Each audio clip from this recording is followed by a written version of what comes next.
Bom dia a todos.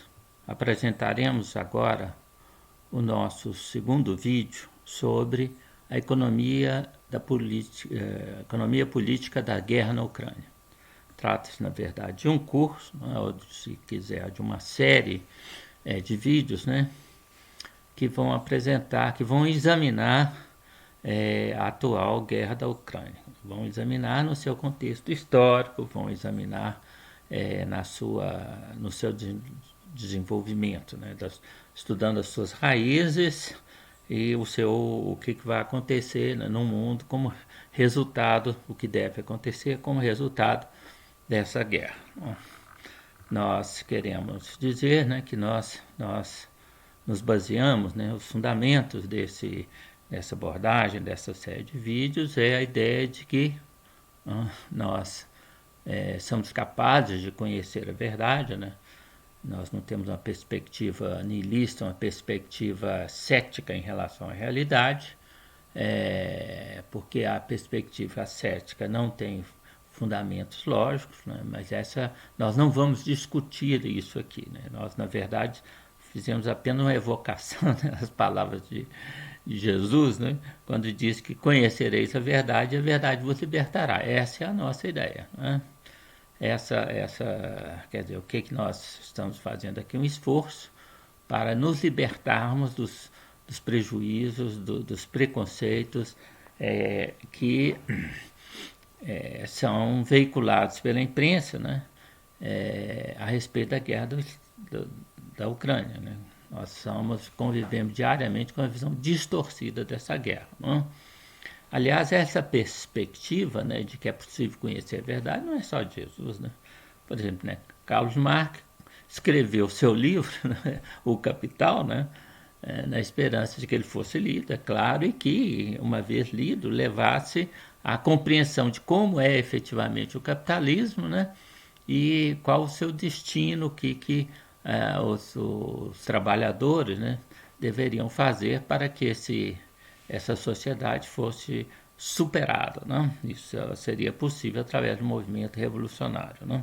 Essa é a ideia do Marx. Nós não podemos aqui citar vários autores, inclusive não marxistas. A ideia da filosofia hegeliana também é essa. A realidade é cognoscível.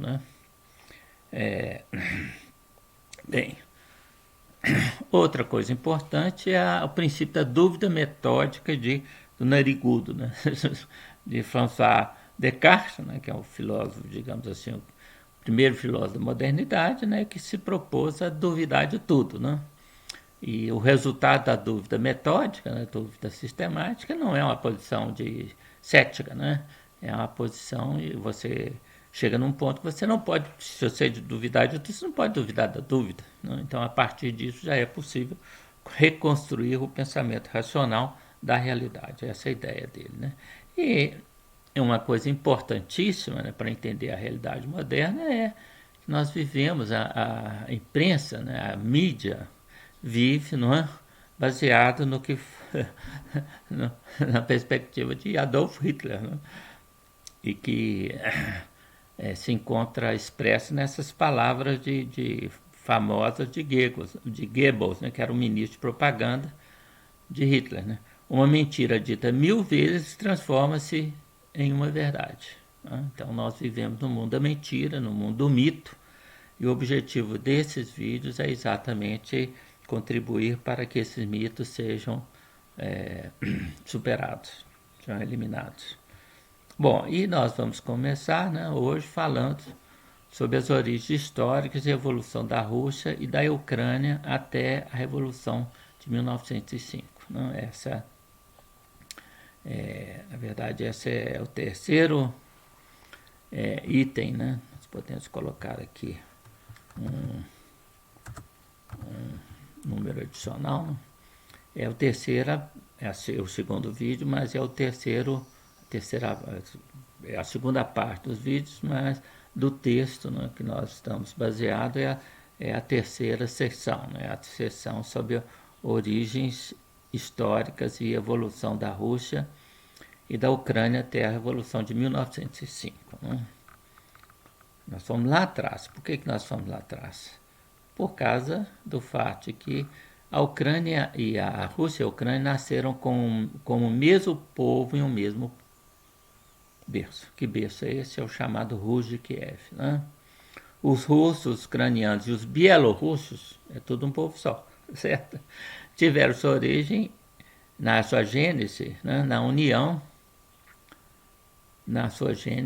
de 13 tribos de eslavos orientais que passaram a habitar a região do rio Dnieper. Onde é que está o rio Dnieper? Né? O rio Dnieper nesse mapa, tá? Ele mais ou menos, né? Vamos ver se a gente consegue. Esse mapa é muito pequeno, né? Mas eu acho que nós podemos conseguir, né? Pelo menos traçá-lo mais ou menos, né? Ele, né, na verdade, vem aqui.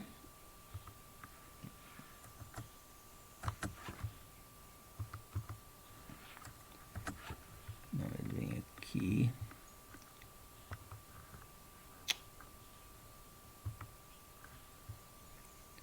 Ele começa aqui, esse é o rio Dnieper. Ele começa aqui, vai aqui, vai aqui, vai aqui, vai aqui, vai aqui, vai aqui e volta para cá. Essa é a trajetória, mais ou menos, do rio Dnieper, tá certo? Ele percorre, ele não nasce na Ucrânia, né? Ele percorre uma grande região, né? Nasce, que eu saiba, na Bielorrússia. Ele atravessa a Ucrânia, né? É um rio extremamente caudaloso, é o rio mais importante dessa área e é o rio mais importante da Ucrânia também. E né, então, nessas 13 tribos passaram a habitar a região que vai desse rio, né, até o lago Imen. O lago Imen é esse lago aqui, ó. Cadê ele? Ah, tá aqui, ó. É um pequeno lago, tá certo?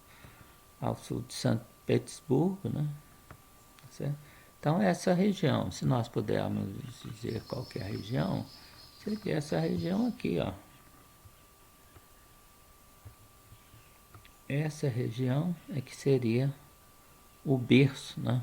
O berço desses três povos, não? No território que ocupava nas margens do Dnieper, vivia um povo, os Rus, que tinham como núcleo urbano principal a cidade de Kiev. Daí o nome Rus de Kiev, que é um termo que atualmente é usado principalmente para definir o Estado estabelecido. Estado, na verdade, aí não é um Estado exatamente, né? É uma organização, né? Um país, né?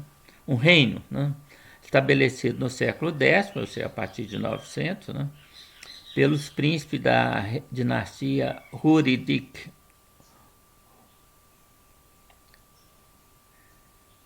que se desintegrou em várias entidades após a invasão mongol de meados do século XIII. Né?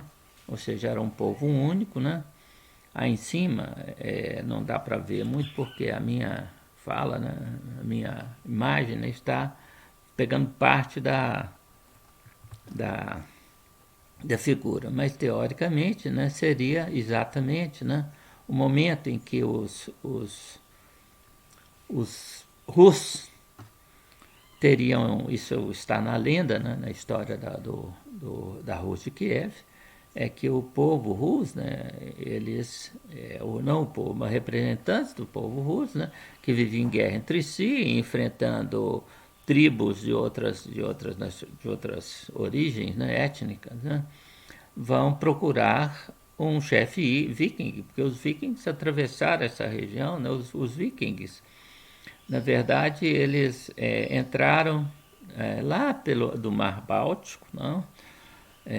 Perto do Mar Lado, entraram por aqui, tá certo? Entraram por essa região aqui, eu não sei exatamente, não está dando para eles entraram por essa região aqui, procuraram os rios, tem o rio Moscova, que depois ele cai no rio Volga, que sai, ele não sai no Mar Negro, né? Mas o rio Dnieper, sim. Então, quando se descobriu que o rio Dnieper saía, né, e sai até hoje, né, no Mar Negro, isso foi uma grande. Ele passou a ser muito usado. Por quê? Porque a grande objetivo dos vikings que penetraram nessa região, né, e penetraram, e o que eles procuraram? Peles nessa região, né, escravos, capturavam gente, né, e levavam esse pessoal, né, através do rio Dnieper, né, até o Mar Negro. Do Mar Negro iam vendê-los, vinham vender as mercadorias, né, na cidade de Constantinopla, que era a grande cidade dessa época. Então, a cidade mais rica do mundo ocidental, né, no mundo da Europa nesse período, né? Então, hoje é Istambul. Então, os russos, né, para resolver seus problemas, seus conflitos, né, recorreram aos combatentes famosos, né, os guerreiros, né, viking, né, e pediram então a tutela do Húririk, né, Húrikid. E o Húrikid então se transformou no primeiro rei da Rússia de Kiev, né? E aí a Rússia de Kiev se articulou como uma série de principados, um reino, como um reino, né? Bem, a Rússia de Kiev morreu em tem uma data de morte, né? Em 7 de dezembro de 1240. Por quê? Porque essa é a data, né, da derrota, da grande derrota das forças da Rússia de Kiev diante dos tártaros, da invasão dos tártaros mongóis. O que são tártaros? Os mongóis são os mongóis ah, que conquistaram, né, liderados por Gengis Khan. Gengis Khan vai unificar, né, as tribos mongóis, que eram cada uma tinha um chefe, né? Então ele vai unificar as tribos mongóis, né? Elas vão ter um grande chefe, que é o Gengis Khan, né? Khan já significa chefe, né? É um título honorífico, né? E aí, a partir Gengis, eu acho que significa o máximo, não sei o que é, não, mas é o grande Khan, não? E aí, Gengis Khan, né, vai, os descendentes dele, né, vão criar a Horda de Ouro, tá certo? A Horda de Ouro, eu acho que foi de um sobrinho dele, né, que foi o chefe da Horda de Ouro, que subjugou os tártaros. Mas os tártaros, na verdade, subjugados, se uniram, né? Se uniram aos mongóis. E isso é que vai constituir a Horda de Ouro, que vai atravessar, sair das estepes da Ásia Central, chegar, atravessar, na verdade, a região da Ucrânia, da Rússia, né?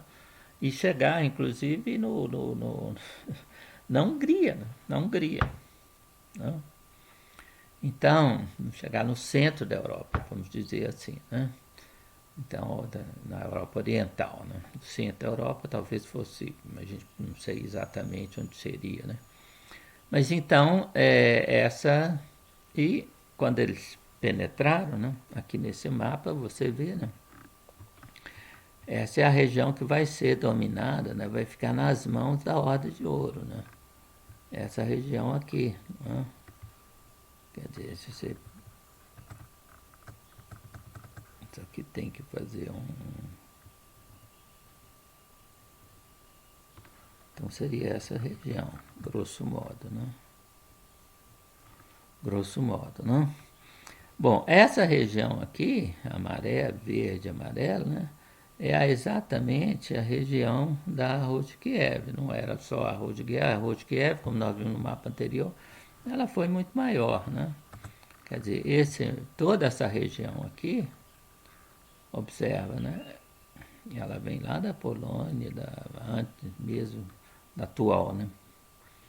Mesmo, né, a leste da Polônia, vai até lá em cima. Isso aqui engloba grande parte, né, da Rússia europeia, não é?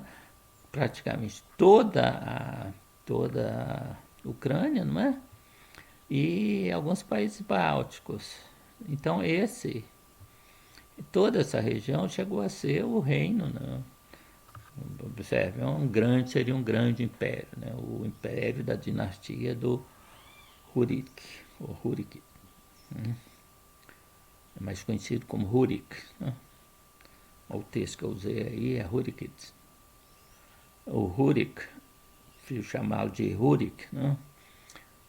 Esse foi o terreno, não, o terreno não, o reino de Rurik, né? Que na verdade não resistiu ao, à Horda, né, de Ouro, por causa das lutas dinásticas entre os descendentes de Rurik, né, e a fragmentação do reino em vários domínios de grandes senhores, isso chamam de grandes principados. Então, digamos assim, eles ficaram brigando entre si, e aí, quando chegaram isso é muito comum, né?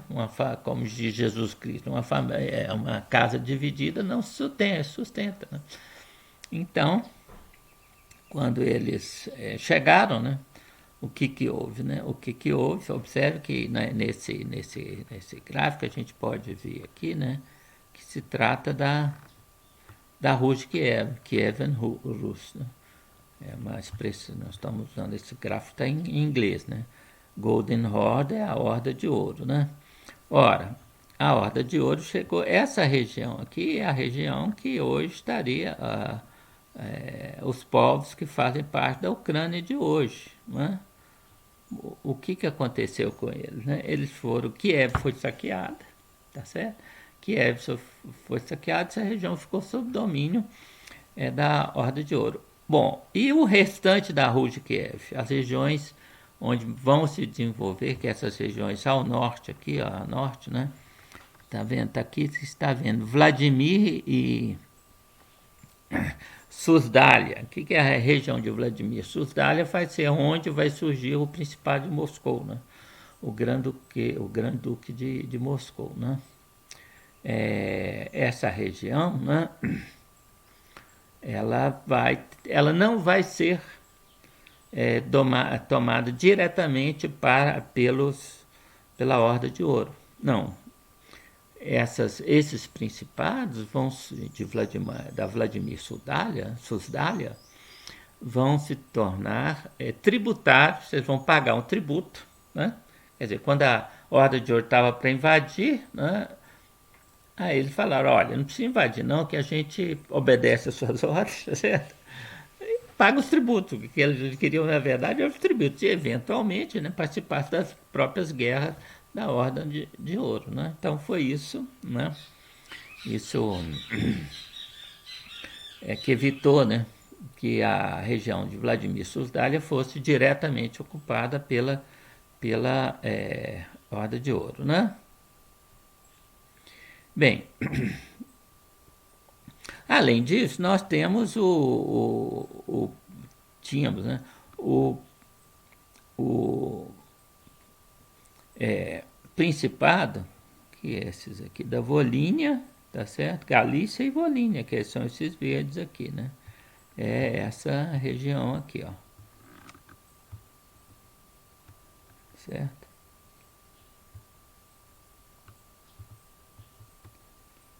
Essa região aqui. Aqui está escrito Volínia e aqui Galícia, ok? E Kiev está aqui, ó. Kiev está aqui, ok? Então, né, vão ser principados que seguiram trajetórias geopolíticas muito diferentes. E como resultado, aliás, teve uma interferência, inclusive, geográfica nessa brincadeira. É porque aqui no meio, né, na parte, eu posso errar um pouco aqui, porque eu não estou, esse mapa é muito pequeno para eu identificar as coisas. Mas essa região aqui é a região pantanosa, chama Pântanos de Pripé, É como seria um Pantanal. Pantanal, nosso é o Pantanal tropical, lá ele seria um Pantanal temperado, né? Nem tanto temperado, não é uma região inteiramente fria, né? Mas tem um inverno super rigoroso. Então essa região são grandes pântanos. Então a comunicação ao norte do Tripé com o sul de Pripé, dos pântanos de Pripé, sempre foi problemática, né? Isso vai explicar por que isso e o que a história que nós vamos contar. E um dos resultados é que a fala dos ucranianos, né, o ucraniano, a língua ucraniana, vai se diferenciar da fala, da língua, né, dos russos, dos demais povos, né, tribos da Rússia e Kiev, né, que vão falar o russo. E eles aí vão falar, na Ucrânia, vão falar ucraniano. Né. O ucraniano é diferente do russo, assim como o espanhol é diferente do português. Talvez com a diferença que a gente, né, entende o espanhol, o espanhol não entende a gente. Então eu não sou especialista nessas russas, mas eu sei que elas são muito parecidas, as palavras são muito parecidas. Né? Por exemplo, Kiev é uma palavra russa. Né? Se você for na Ucrânia, você a cidade chama Kiev, né? Kiev. Kharkov é em russo. Quer dizer, eu não sei se é exatamente russo, né? Mas é uma...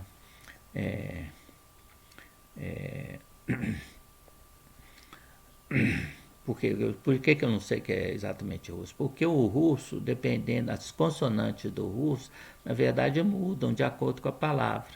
Então, mas seria Kharkov, né? Salvo engano. E que em ucraniano é Kharkiv. Então, se você mudar o O para o I, certo? O E para o I, várias coisas, você chega no ucraniano. Não é bem assim, mas são línguas muito parecidas, né? Então, tá certo? Bem, o Principado da Galícia-Volínia, né, ruiu com o fim da dinastia dos Romanovich. Né?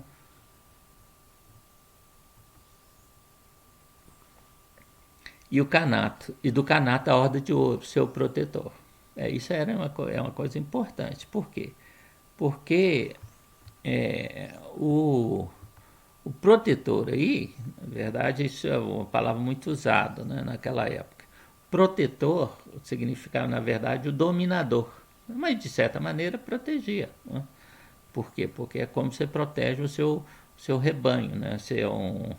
Você tosquia as suas ovelhas, né? Você tem gado, você cria eles, depois leva eles para o matadouro, né? Mas você tem que protegê-los, né? Protegê-los naquela época de lobos, de outros bichos, né?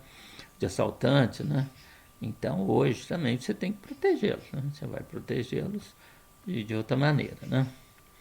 Vai ter currais, cercas, né? Então você vai cuidar deles, né? É a mesma coisa, né? Você tem um reino, né? Tem um reino submisso ao seu reino, né? Ao seu império, você precisa cuidar deles, né? Não vai deixar eles para ser pasto dos outros, né? Na segunda metade do século XV, falando a partir de 1400, né? A Galícia Podólia ou Podília, né? A Podília está abaixo, né? da Galícia, né? Abaixo, ou melhor, ao sul, né? Para o grande ducado da Lituânia, né? Foram para a Polônia e a Volínia para o grande grão-ducado de Lituânia, né? Que eram, digamos, países, né? que se tornaram muito poderosos nessa época, né? E depois vão se formar Commonwealth. Nós vamos ver por quê, né? Então, quer dizer, elas não nasceram dentro do, do, do, do reino dos russos de Kiev, e aí agora nós já temos uma separação, né? Que vai ser uma separação que vai durar séculos, né? A Galícia, a Podólia, ou Podilha, né, ocidental, sofreram com sua polonização. Isso foi um processo, né? Ao contrário do que aconteceu em outras regiões, né, no que ficou junto da Lituânia, né, da Volínia, né, a parte a Galícia Podólia Ocidental, ou Podília Ocidental, né, que foram dominadas pelos poloneses, os poloneses fizeram um esforço para erradicar, eliminar a cultura, né, as tradições, né, dos ucranianos, dos russos, né, não é ucraniano, é dos russos, ou dos russos, eu acho que russo vem da palavra de russo, né, os russos ou russos que viviam nessas regiões, né. E o que? Ela acabou evoluindo para um amargo conflito religioso, social, étnico, durou cerca de 600 anos. 600 anos, né?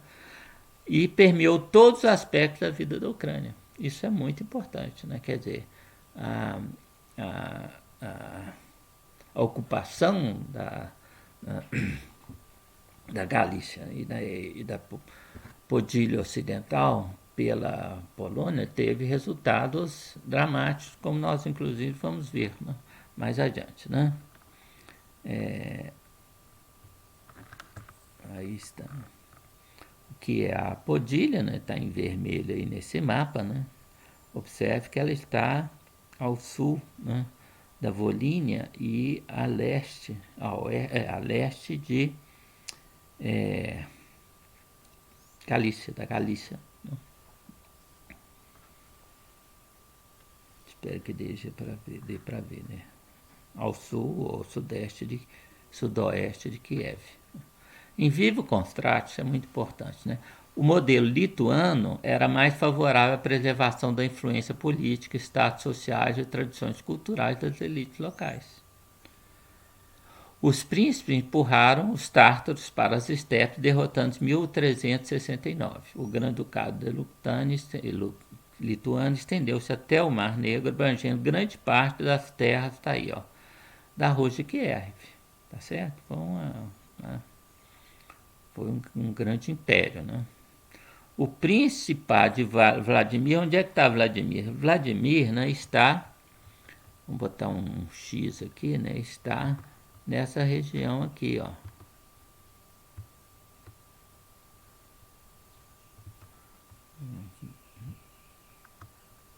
Tá certo? Com X, com setas, né? Mas essa região, né, é que é a região de Vladimir, né? E aqui está o mapa, embaixo em verde, aí está o mapa de Vladimir, com várias cidades, né? Novgorod, que eram as cidades mais importantes, né? Suzdal, daí o nome, né? Da região, né? Moskva, ou Moscou, né? Moscou tem o nome do rio, o rio chama Moskva, ou o rio Moscou deu o nome à cidade de Moscou, né? E outras cidades, né? Tver e outras cidades, né, que foram muito importantes, né? Bem, o Principado de Vladimir se desintegrou em vários estados. No final do século XIII, Moscou, Tver e Nizhny Novgorod, Novgorod era a cidade mais importante, ainda disputavam o título do grande príncipe de Vladimir. Por que não era um rei?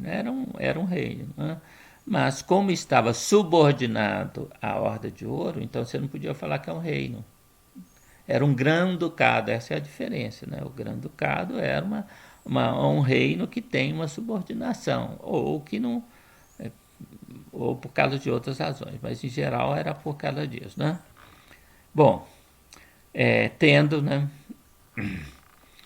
o Grão-Ducado de Moscóvia gradualmente eclipsado seus rivais. Então, Moscóvia, desses principados aí, Moscóvia vai, na verdade, abranger, vai eclipsar os outros e vai à região de Vladimir Suzdal, né, que era um grande principado, né,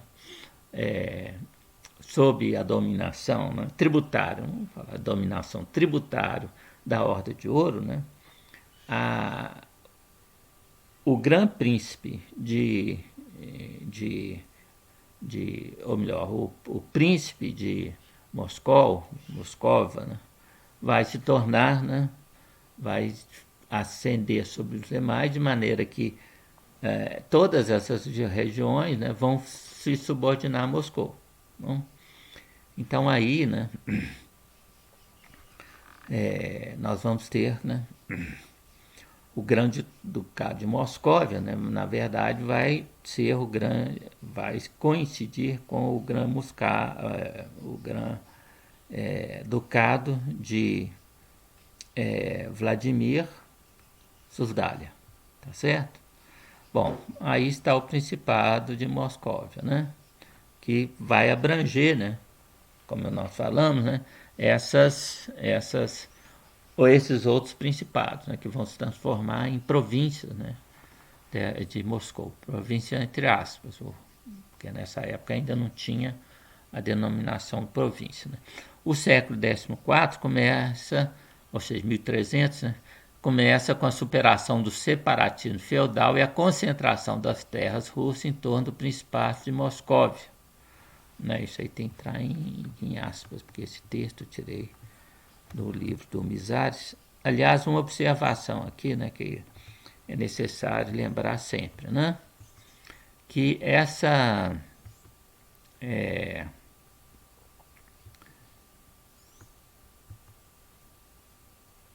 que os textos que eu usei muitos textos, né, de autores que são ucranianos ou que são pró-ucranianos. O que é um autor pró-ucraniano? É um autor que vai interpretar injustamente, como nós vamos ver, né, como se Moscou quisesse sempre ter uma dominação sobre a Ucrânia. Né?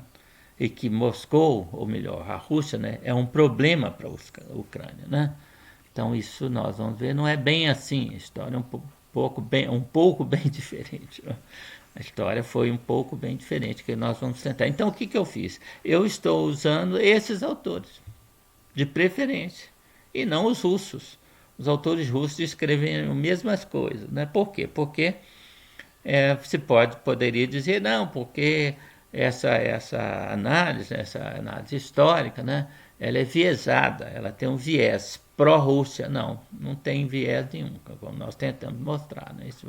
Então, para favorecer essa ideia de que não há nenhum viés, nós usamos preferencialmente autores pró-ucranianos, né? Pró-Ucrânia, tá certo?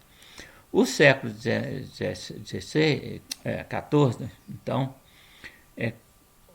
quer dizer, o que está acontecendo? Está acontecendo, né, que vai haver uma progressiva centralização, né, administrativa, né, ou de poder, né, no Principado de Moscóvia. Né? As regiões do sudeste da Rússia eram alvos de ataques frequentes dos tártaros mongóis. Aí ele não está falando da Moscóvia, está falando da Rússia. Onde que as regiões sudeste, né? Sudeste a regiões que não tinha dono, né? Mas vamos dizer, né? De Kiev para o leste de Kiev, tá certo? Mas também do oeste de Kiev, né? É uma região mais ao sul, e quanto mais ao sul, mais são as incursões dos mongóis, os tártaros mongóis. Porque a Horda de Ouro, como nós mostramos no slide anterior, né? Ela, lá atrás, nesse slide, né, ela está ao sul, no sudeste, né?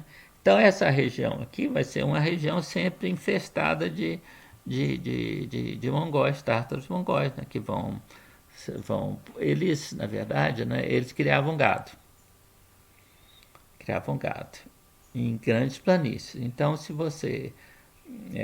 te descobrisse que você estava nas estepes, isso aí significaria que teria menos pastagem para o gado deles. Né? Então eles podiam te matar por causa disso. Ou, o que era normal, eles te sequestravam e te vendiam como escravos para Constantinopla. Essa era uma atividade importante da Horda de Ouro. Então o que vai acontecer? As pessoas, né, vão sair do sul, da estepe, da região de estepe, vão se embrenhar nas matas do norte, nas florestas do norte e nordeste, que estavam sob território, o território do Grande Ducado de Moscóvia, tá certo? construindo aí novas cidades, desenvolvendo a agricultura e o artesanato. Além disso, Moscou estava situado nas margens do rio homônimo, que era navegável e se transformou numa importante rota comercial. Então, quer dizer, Moscou vai crescer, porque é um centro comercial, né? É um nó de transporte, né? Mas outra coisa é que nas suas terras, né, elas vão se adensar com a penetração de fugitivos, né, da horda mongol, tá certo? Favorecido pelo apoio da horda, a horda era um protetor do Ducado de Moscóvia, do Principado de Moscóvia, né? Quer dizer, o Principado, né, na verdade, se transformou num ducado porque ele abrangeu, né, mas Principado é uma palavra genérica, inclui o ducado ou outro tipo de principalidade, né? Favorecido pelo apoio da Ordem do Ouro, o Principado de Moscou se expandiu. Tá certo? Ninguém brigava com ela porque ela era, ou ele, né? Porque o Principado era aliado, protegido pela Ordem do Ouro. Só que quando começou a ficar grande demais, né, importante demais, a Ordem de Ouro falou, opa, está na hora de repetir o que eles já tinham feito uma vez, né, uma expedição militar para saquear Moscou. Saquear a região, levar a riqueza, né, então se enfraquece e deixa crescer de novo. O dia que crescer muito, você repete, tá certo? Você não pode deixar crescer de novo, porque aí ele vira independente de você. Só que era tarde demais. Então, ocorreu a primeira derrota, grande derrota por acaso, né? Nas margens do rio Kulikov, né? A Batalha de Kulikov em 8, né, de setembro de 1380. Foi a primeira vez que os moscovitas, não eram moscovitas, né? Os russos, né? Você pode dizer os russos, né? Derrotaram, tá certo? Derrotaram. Por quê? Porque o pessoal da Volínia, né? Volínia e da Podólia e da Galícia, né? Já pertenciam a outros principados, a outros reinos, né? Então você não podia mais chamá-los de russos, né? Mas os russos, né? Os russos aí foi a primeira vitória sobre os mongóis, né? Ivan III, o Grande, expandiu ainda mais o Principado, tomando Smolensk. Smolensk era uma fortaleza da Lituânia. Isso aí abalou profundamente a Lituânia. Era uma fortaleza, você levou, acho, 2 anos, não sei, para conquistá-la, né? Mas a Lituânia, que era um poderio militar enorme, não conseguiu evitar a queda de Smolensk. Isso abalou a segurança, né? Prestígio da Lituânia, né? Isso em 1432. E aí o que acontece? A Lituânia vai fazer um pacto com o diabo. Vai nascer a Commonwealth entre Polônia e Lituânia. Por que é um pacto com o diabo? Porque a Lituânia vai se subordinar. Isso não foi. Commonwealth dá uma ideia de que mas, por exemplo, vamos ver um caso, a Commonwealth dos países britânicos, que se formou em 1932, né? No Acordo de Ottawa. Ora, a Commonwealth era a comunidade dos países liderados que reconheciam o rei da Inglaterra, né, como seu rei, tá certo? Como seu rei. Ora, o que aconteceu, né? Bem, Londres tinha uma ascendência sobre todos esses países, porque o rei, né, da Inglaterra era rei desse país, mas não era o poderio, a subordinação que existia nos reinados de 1500, né? Aliás, nem o reino da Inglaterra, né, tinha mais aquele poder que tinha, né, porque depois de cortar a cabeça de James I, né, depois de Cromwell, né, definitivamente, né, o rei da Inglaterra ficou subordinado ao parlamento, às leis do parlamento, né? Então já não era um Estado absolutista, né?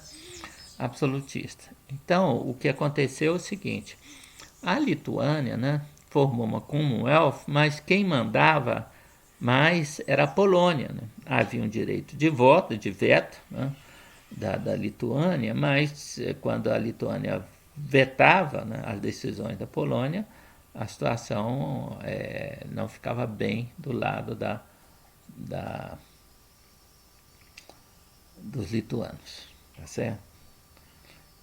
A Polônia era o estado mais poderoso e vai usar esse poderio para influenciar as decisões, e ele mais ou menos, né, quer dizer, no poder dessa comunidade, né, dessa Commonwealth, né, o centro mais importante era a Polônia, né, estava na Polônia.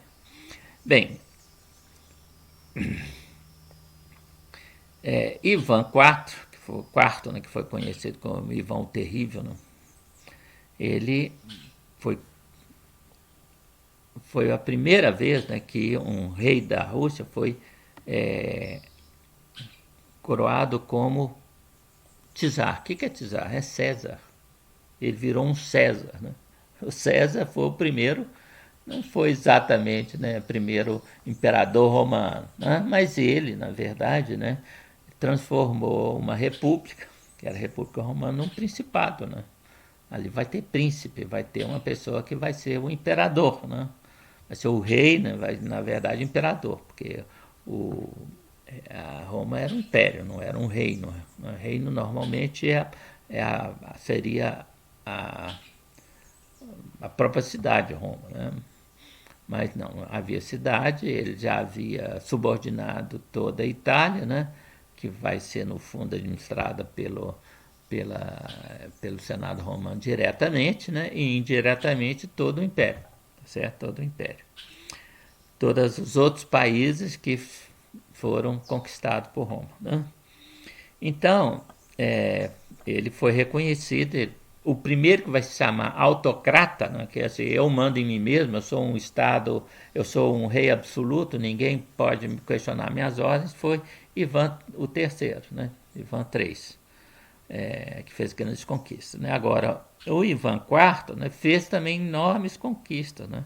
O Kanato de Kazan, né, de Astrakhan e da Sibéria. Tem um filme, né, russo, né, de Ivan o Terrível.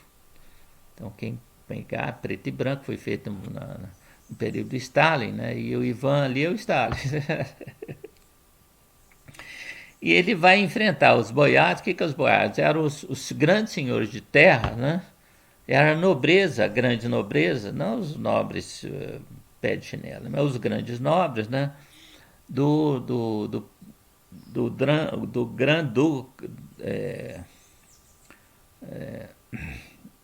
Gran-Ducado, que agora já não vai ser um império, vai ser um reino, né?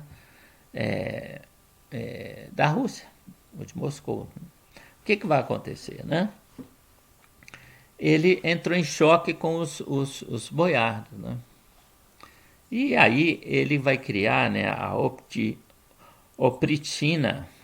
Opritina, o que é opritina? Né? Significa diferente, significa parte diferente. Ele criou, na verdade, um Estado dentro do Estado. E o exército desse Estado vai ser usado para matar os boiardos, matar, aterrorizar os boiardos, né? Que se opunham às decisões do Ivan IV. Aliás, ele vai arrasar o país, né? A Obditina vai arrasar o país, né? Daí ele fica com isso, vai torturar muitos nobres, muita gente, vai matar. Por exemplo, ele arrasou a cidade, destruiu a cidade de Novgorod, que era uma cidade florescente, comércio altamente importante da Rússia. Ele vai criar, inclusive, um problema, né? Porque isso vai enfraquecer a Rússia. Vai enfraquecer a Rússia, que vai ser vítima da Polônia. A Polônia vai conseguir uma ascendência sobre a Rússia, né?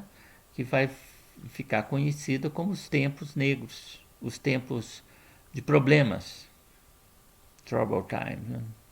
Time of troubles. era dos problemas, hora era das dificuldades, tá certo? E isso só vai terminar, né, em 1612, quando tem uma grande batalha às portas de Moscou e as forças da Commonwealth, né, são derrotadas pelas forças reunidas pelos russos. Aí o tempo... Tem um filme sobre isso, né, muito bom. Eu esqueci o título desse filme, mas é um título... É um filme espetacular, espetacular, sobre a Rússia, né? Revolução dos preços, sobre esse período de problemas, né? Vocês podem procurar aí Movie Time of Troubles, Movie About Time of Troubles, né? Deve aparecer. É um filme muito bom, não sei, acho que tem em espanhol, não tenho certeza não. A Revolução dos Preços e a Ucrânia.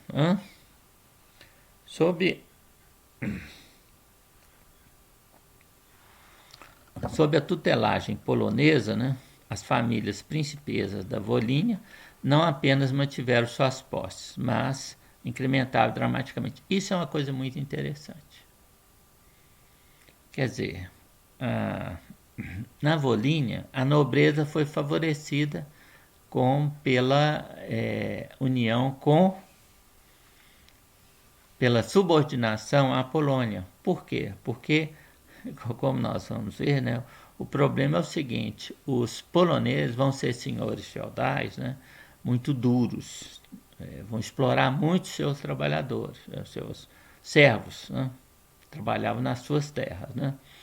E então as famílias ricas, né, os senhores de terras que ficaram sob domínio polaco, se sentiram muito bem. Inclusive, eles vão se polonizar. Eles vão começar a falar o polonês, não vão usar o russo, né, o russo ucraniano, a não ser dentro da sua família, com os seus servos, né? Então, eles vão assimilar grande parte da cultura polaca. E aí vem uma coisa muito importante, né, que foi a Revolução dos Preços. O que foi a Revolução dos Preços? Ela tem esse gráfico pequenininho aí, né, que não dá para ver muito, mas nós temos pouco espaço para expor nós colocar tudo que temos que colocar para expor esses textos, né? Então, o que acontece, né? O que acontece é que, observe o seguinte: o que aconteceu, né? O que aconteceu né? Olha, observe tudo como começou, vamos dizer, por volta de 1500. O que aconteceu por volta de 1500, né? O que aconteceu foi que Colombo, em meados do século, né, 15º, descobriu a América. E aí? Descobriu que tinha ouro. E aí os portugueses, os espanhóis, vão saquear, né, as tribos, primeiro as astecas, né, depois os peruanos, né, as tribos peruanas, os incas, né, e vão levar rios de ouro, né, montanhas de ouro, uma grande quantidade de ouro para Portugal, para a Europa, né? E depois vão descobrir as minas, né, onde que os nativos pegavam ouro, né? As minas de ouro. Depois, né, vão descobrir no Peru, né, na região dos Incas, né, a grande montanha de prata de Potosí. Uma montanha, literalmente, de prata, cheia de prata. E aí o custo de produção dessas moedas, né, do ouro e da prata, vai lá embaixo. Porque as minas eram muito produtivas, né? O custo de produção do ouro vai lá embaixo. E aí os preços nessa época dos produtos, né, eram medidos, mensurados em ouro e em prata. Então vai ter um aumento enorme dos preços, porque o valor da prata cai, o valor do ouro cai, então os preços que são cotados, né, isso equivale, o visual disso é o aumento dos preços. Isso é que foi considerado a revolução dos preços. Né?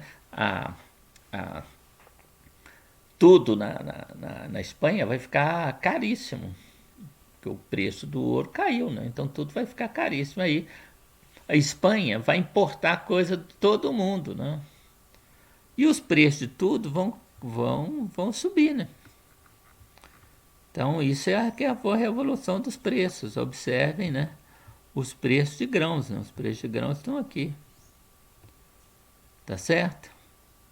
Se você vê o preço dos gados, está aqui. O preço da lã está aqui. Só os salários, coitado, que saem, não sobem muito. Tá certo? Então, o que acontece? Os salários também não eram muito importantes nessa época, porque não era uma época de difusão do trabalho, de assalariado. Eles estavam começando a se difundir. Né? Mas aí nós podíamos falar, ter uma discussão sobre isso, nós não vamos fazer aqui, que nosso objetivo não é esse. Né? Então, o que acontece? Nós vamos ter, né, uma coisa muito importante, né, é que os países, né, por exemplo, Galícia, Volínia e Podólia, né, né, era um país na Ucrânia, né, onde se produzia muito trigo. E aí, né, o que vai acontecer? Né? Como se produzia? O que acontecia é o seguinte, né, predominava o regime feudal, então as terras tinham sido apropriadas, né, a força, na verdade, isso é outra história, apropriadas pelos senhores feudais, e você só tinha acesso à terra se trabalhasse para o senhor feudal. Né? Que não exista o lema feudal, da feudalismo, é que não exista senhor sem terra e nem terra sem senhor. Então, o que se é um camponês? Você está na terra de um sujeito que ou tirou ela do seu ou deixou você ocupá-la. Né? Então, o que acontece é que eles, senhores, vão se interessar em desenvolver grandes plantações de trigo ou de outros, né, produtos. Né? Ou então grandes pradarias, né, para produzir lã. O preço da lã caiu. Né? Então, o que você vai ser? Né? Outra coisa, quer dizer, antes da Revolução dos Preços, você trabalhava alguns dias por semana, às vezes, alguns dias por ano, na verdade, né? Poucos dias por ano, 50 dias por ano, ou quer dizer, 50 dias por ano é um dia por semana, né? Nos terrenos do Senhor, né? Ou para o Senhor, fazendo outras coisas. Né? Agora, né, você vai trabalhar, né, cada vez mais em terreno do Senhor. Os senhores vão constituir grandes propriedades, né, grandes plantações, tá certo? E você vai trabalhar até 6 dias de semana na terra do Senhor, nessas terras. Então só sobra um dia, o domingo, para você trabalhar para você. Tá certo? E aí o que vai acontecer? Né? E outras coisas. Você vai, né, fugir. Fugir para onde? Para a região onde, né, para a região da Ucrânia, para a região da Rússia, né, onde não tem polonês. Então você vai fugir para a região de Moscóvia. Na região de Moscóvia, não. Você vai fugir para as regiões que estão desocupadas, que são a região do centro, né, da Ucrânia de hoje. O centro da Ucrânia, onde está a cidade de Zaporozhye. Né? Você vai fugir para a fronteira despovoada. Né? O que significa Ucrânia? Significa fronteira, ou terra na periferia do mundo civilizado. Você vai para a fronteira. Nos Estados Unidos é a mesma coisa. Você ia para a fronteira brigar com os índios. Só que a colonização americana, né, a fronteira, né, ela caminhou do leste para o oeste. Né? Você foi expulsando os índios, né, e ocupando as suas terras. Né? Aqui não, aqui você vai para o leste. Né? Vai para o leste. Surgiram os cossacos de fronteira, que eram homens livres, sem mestre. Sem mestre quer dizer sem senhor feudal. que tinham um lugar bem definido na sociedade, que não tinham e que viviam na sua periferia.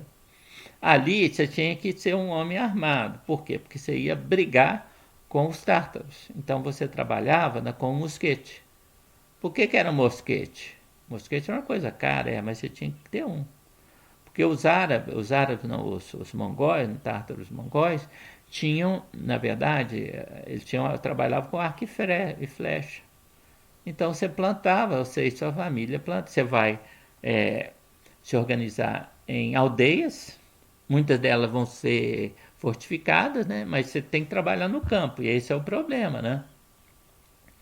Aí o que você faz, né? Essas fortalezas, essas aldeias fortificadas, vão chamar de Sish, acho que é Sish. E você vai para a terra, trabalhar a terra, né? Com o pessoal da sua aldeia, né? E todo mundo tem um mosquete, porque se chegarem, você vê lá longe, né? Tem vigias, né? Quando você vê lá longe que os tártaros, isso é uma região de planície, então você vê lá longe, né? Então quando você vê os tártaros chegando, né? Você se organiza, né? Se não der tempo para correr para o forte, né? O pessoal se organiza, forma um círculo, né? Todo mundo com mosquete, as mulheres e crianças no meio, né? Se você tiver mais de um mosquete é bom, porque você dá um tiro, basta um mosquete para trás, para o pessoal carregar e pega o outro, né? Então aí, mas você vai tornando um guerreiro, né? Você também vai caçar e pescar, né?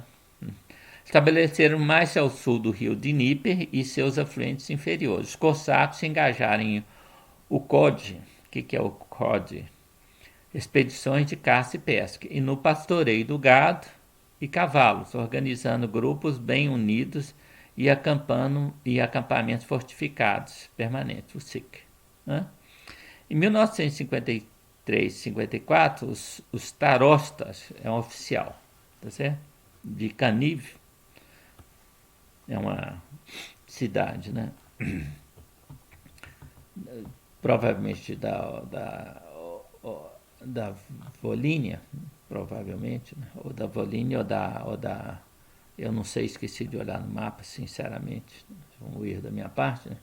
Ou da Galícia, né? Que fala, reúne os grupos de cossacos e construíram um forte na ilha de Mala Kostitsaia, lançando as bases para o SIC de Zaporozhye. Essa vai ser a cidade de Zaporozhye que existe até hoje, né?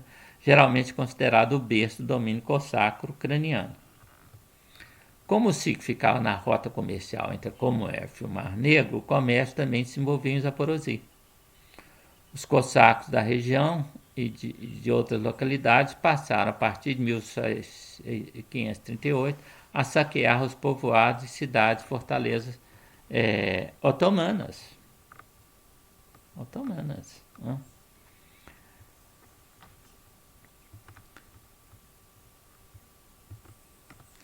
Bem, esse vídeo já está extenso demais, certo? Então nós vamos parar por aqui, nós vamos retomar, né? Num vídeo curto, né? Falando sobre exatamente os cossacos de Zaporozhye, tá certo? Isso fica para nossa próxima apresentação, né? Espero que esse vídeo não tenha ficado longo demais, né? E aí a gente tem um vídeo curto para terminar a apresentação dessa fase na história da Ucrânia, correto? Eu espero que vocês tenham gostado. Se gostaram, deem aí um like, né? Um gostei no vídeo, isso é importante para que o vídeo seja valorizado pelo YouTube, né? Ou para que para que as pessoas, né, quando veem que tem gente que gostou, tá certo? Possam ver, tá certo? Então nós ficamos por aqui. Espero que tenham gostado. Espero que, tendo avaliado os vídeos, né, se gostaram, vejam a continuação, onde nós terminaremos, né, essa parte da história da descrição, da discussão da história da Ucrânia, tá certo? Então, por hoje nós ficamos e agradecemos a todos.